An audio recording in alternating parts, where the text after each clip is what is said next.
আসসালামু আলাইকুম, কেমন আছেন সবাই? আমি তাসনোভা বলছি জার্মানি থেকে। আজ প্রায় 1.5 মাস পরে আবার চলে এসেছি নতুন একটা ব্লগ নিয়ে।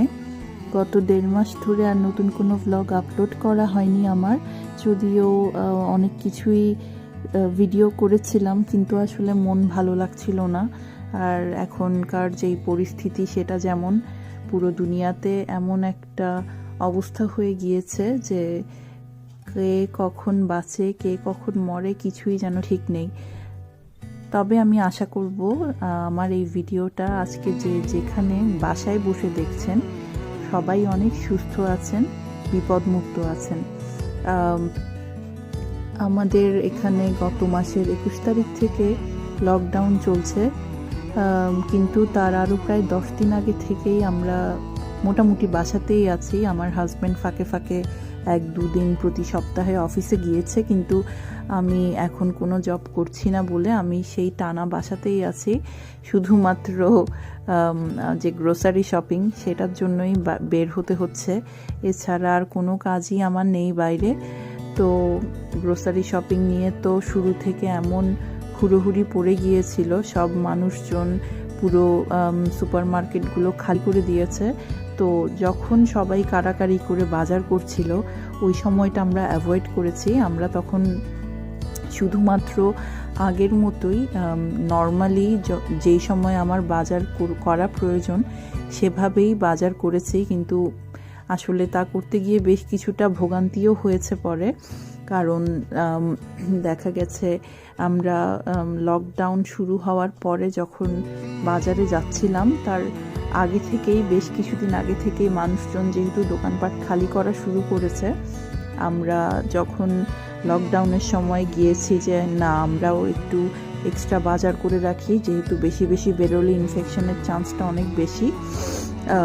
কিন্তু তখন গিয়ে দেখলাম যে আমরা বোকামি করে ফেলেছি, কারণ বাজারে চাল নেই, হ্যান্ড ওয়াশ নেই।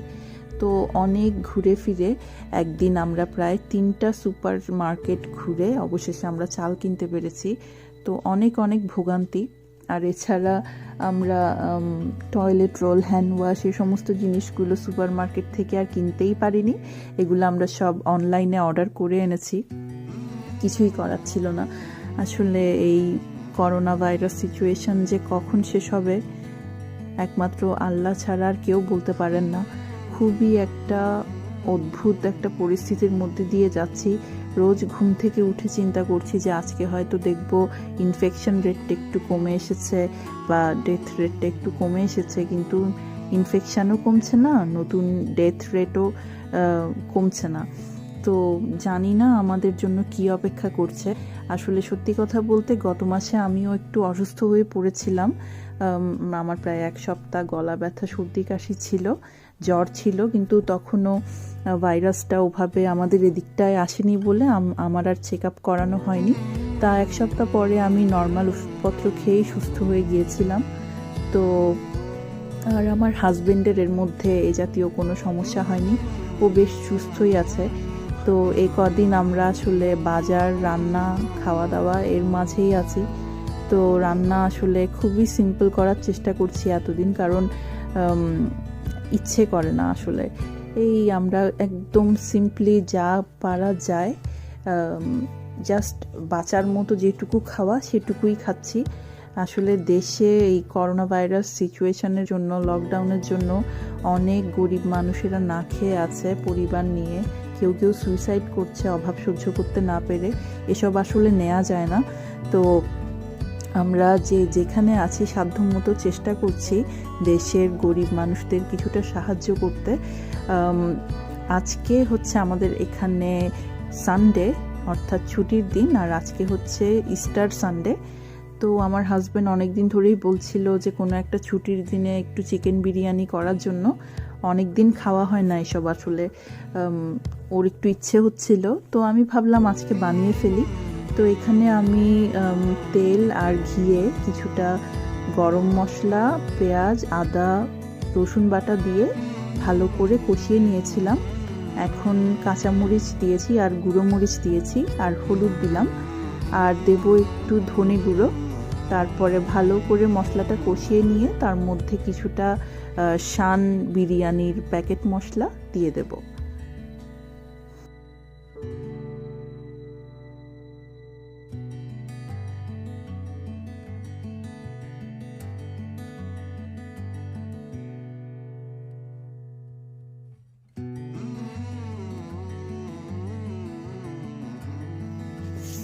মশলাটা আমি এখন খুব ভালোভাবে কষিয়ে নিচ্ছি।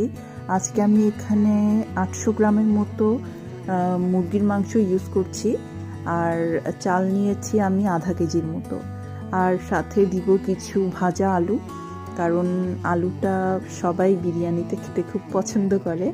আর আমার হাজবেন্ড আলু ছাড়া বিরিয়ানি রান্না করলে বেশ মন খারাপ করে, তা আমি ওর মন খারাপ করাতে চাই না, কারণ আমরা এমনিই অনেক মন খারাপ করে আছি। তো ভালো কিছু একটা রান্না করে দিলে ওর যদি একটু মনটা ভালো হয়, এটাই আমার আসলে ইচ্ছা। তো বিরিয়ানি মশলাটা দিয়ে নিলাম, আর সাথে একটু ফুটানো পানি অ্যাড করে দিয়েছি। তো এখন আমি আবার নেড়েচেড়ে মশলাটা কষাতে থাকবো, আর তারপরে মুরগির মাংসগুলো দিয়ে দেব যখন মশলাটা খুব ভালোভাবে কষে যাবে।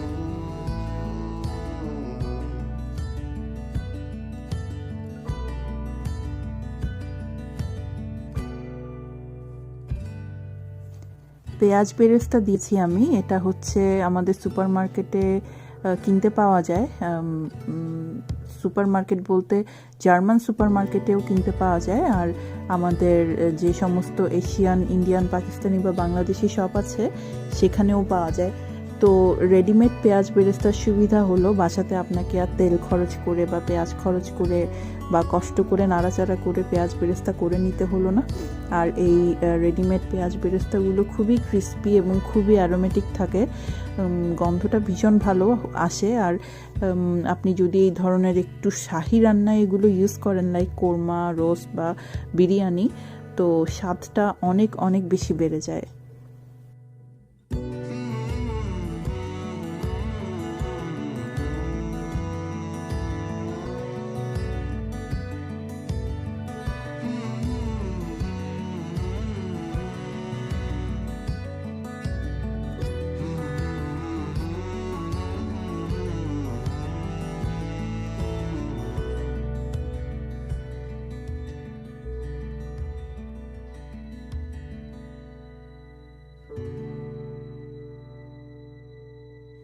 মুরগির মাংসগুলো দিয়ে নিয়েছি, এখন আমি এখানে পরিমাণ মতো লবণ দিয়ে নিচ্ছি।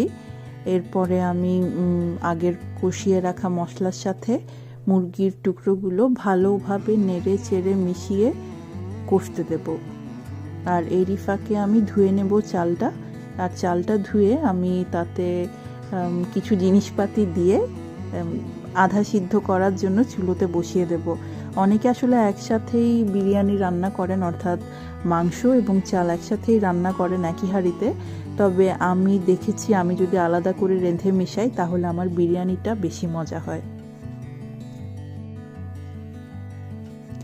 চালটা আমি ভালো করে ধুয়ে যেই হাঁড়িতে বিরিয়ানি রান্না করব সেই হাঁড়িতে নিয়ে বসিয়ে দিয়েছি চুলোয়।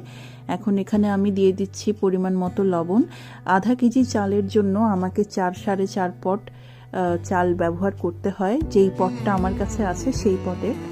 তো আমি আসলে একসাথে মেপে কখনো ভাতে লবণ দিতে পারি না, আমার উল্টোপাল্টা হয়। তো আমার হিসাব আছে যে প্রতি পট চালের জন্য কতটুকু লবণ দরকার, তো আমি সেভাবেই বারে বারে অল্প অল্প করে লবণটা দিয়ে নিয়েছি। তো এখন আমি এখানে কিছুটা কাঁচামরিচ দিচ্ছি, আর সাথে কিছু গরম মশলা।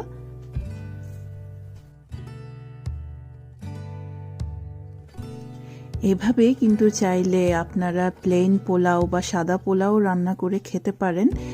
নর্মালি যেটা কনভেনশনাল ওয়ে পোলাও রান্না করার, তেলে পেঁয়াজ, গরম মশলা ইত্যাদি দিয়ে চালটা ভুনে নিয়ে এরপরে পানি দিয়ে ফুটিয়ে পোলাও তৈরি করা, তা না করে যদি একই সাথে পানি, চাল, গরম মশলা, কাঁচামরিচ, আদা রসুন বাটা সব কিছু দিয়ে এবং সাথে ঘি দিয়ে চুলোতে বসিয়ে দেন, তাহলে কিন্তু চমৎকার সাদা পোলাও তৈরি হয় এবং ওটার অ্যারোমাটা এত মারাত্মক, আমি এমনি খেয়ে ফেলতে পারি। আমার অসম্ভব পছন্দ।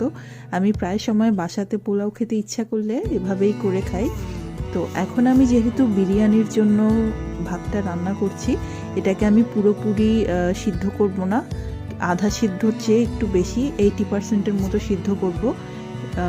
তারপরে আমি মাংসটা মিলিয়ে নেব।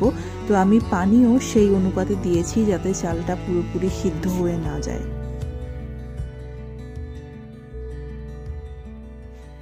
এখন দিয়ে দিচ্ছি কিছুটা ঘি।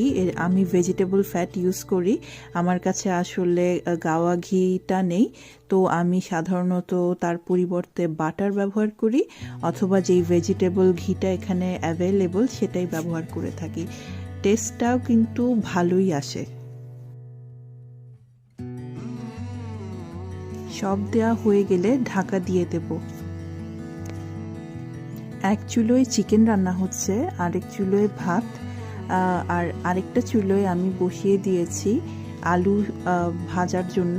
আমি দুটো বড় আলু কেটে 10 টুকরোর মতো করে নিয়ে তেলে ভেজে নিচ্ছি। পুরোপুরি সিদ্ধ করব না, জাস্ট তেলে আলুর 4-5টা মচমচে করে ভেজে তুলব। আর কিছুটা লবণ দিচ্ছি আর অরেঞ্জ ফুড কালার। তো যখন আমি ভাতে বিরিয়ানিতে এই আলুটা দেব, তখন আলুর ফুড কালারটা ভাতে মিশে গিয়ে বিভিন্ন জায়গায় লাগবে, তাতে চমৎকার একটা গর্জিয়াস লুক তৈরি হবে বিরিয়ানিটার, একদম প্রফেশনাল বলতে পারেন। আর এরই মধ্যে আমি বারবার ভাতটাও চেক করে নিচ্ছি যে এটা কতটুকু সিদ্ধ হলো।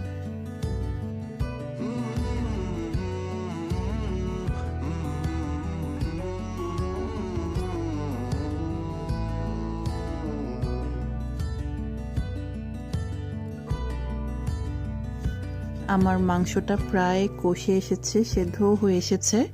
তো আমি এখন এতে আরও কিছু জিনিসপাতি দিয়ে নিচ্ছি। আমি এই পর্যায়ে এতে অ্যাড করব সামান্য টমেটো কেচাপ, আর দেব আধা চামচের মতন চিনি, দিয়ে আবার নেড়ে চেড়ে ঢাকা দিয়ে আরও একটু পানি শুকিয়ে আসা পর্যন্ত অপেক্ষা করব। আর এর মাঝে আমার আলুটাও ভাজা ভাজা হয়ে যাচ্ছে। ভাতও কিন্তু অলরেডি আমার ডিজায়ার্ড অবস্থায় চলে এসেছে। ভাতেও এই পর্যায়ে আমি কিছুটা আধা চামচের মতো চিনি অ্যাড করে নিলাম। আর আমি বলতে ভুলে গিয়েছিলাম, আমি কিন্তু চিকেনটা রান্না করার সময় শুরুতেই কিছুটা কেওড়া জলও অ্যাড করেছিলাম। তো এখন আমি আর নতুন করে বিরিয়ানিটা যখন মিক্স করব তখন আমি আর এক্সট্রা কোনো কেওড়া জল অ্যাড করব না।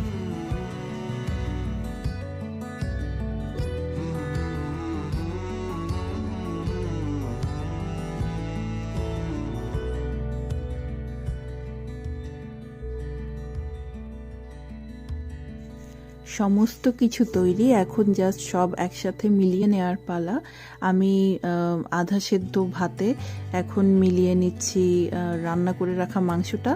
এরপরে আলু দিয়ে উপর থেকে ভাত দিয়ে নেড়ে চেড়ে যতটা সম্ভব কভার করে আমি চুলায় রেখে দেব প্রায় 15 থেকে 20 মিনিটের জন্য। ঢাকনা দিয়ে দমে রাখবো।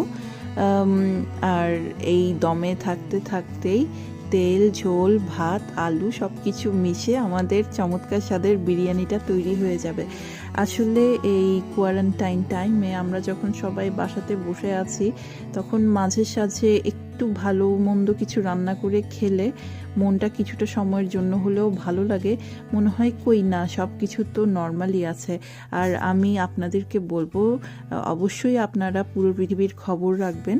তবে যদি দেখেন যে সোশ্যাল মিডিয়ার নিউজগুলো, টিভি চ্যানেলের নিউজগুলো সামহাউ আপনাকে এফেক্ট করতে শুরু করেছে, আপনাকে ডিপ্রেস করে তুলছে, আমি আপনাকে সাজেস্ট করব যে অন্তত দিনের কিছুটা সময় হলেও নিজের জন্য রাখতে, নিজের মনের যা কিছু করতে ইচ্ছা করে সেগুলো করতে।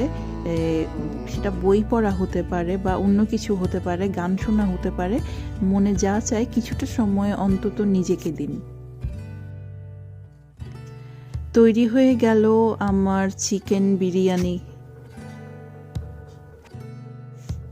এখন আমরা খেয়ে নেব। দেখতে পাচ্ছেন কালারটা কত সুন্দর হয়েছে বিরিয়ানির। এটাই ছিল আমার আজকের ভিডিও। আমি দোয়া করি আপনারা যে যেখানে আছেন সবাই ভালো থাকবেন, সুস্থ থাকবেন। আজকের মতো আল্লাহ হাফেজ।